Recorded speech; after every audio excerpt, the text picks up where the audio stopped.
जिजाऊ रथयात्रा मराठा जोडो अभियान या निमित्तानं रथयात्रा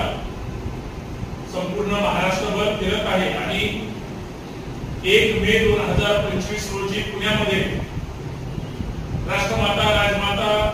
जिजाऊ साहेब यांच्या लाल महालापासून संध्याकाळी 5 वाजता रथयात्रेचं आयोजन करण्यात आलेलं आहे आणि संध्याकाळी 7 वाजता श्री शिवाजी व्यायाम मंडळ शिवाजी नगर गावठाण या ठिकाणी जिजाऊ रथयात्रेचा समारोप आणि जाहीर सभेचं आयोजन करण्यात आलेलं आहे। आज या बैठकीच्या निमित्तानं मराठा सेवा संघाचे नेते मार्गदर्शक आदरणीय डॉक्टर विजय कुमार दुबे साहेब यांच्या नेतृत्वाखाली आज बैठक झाली आणि संपूर्ण कार्यक्रमाचं नियोजन या ठिकाणी दुबे साहेबांच्या नेतृत्वाखाली आखण्यात आलं। मी पुणे शहरातील जिल्ह्यातील आणि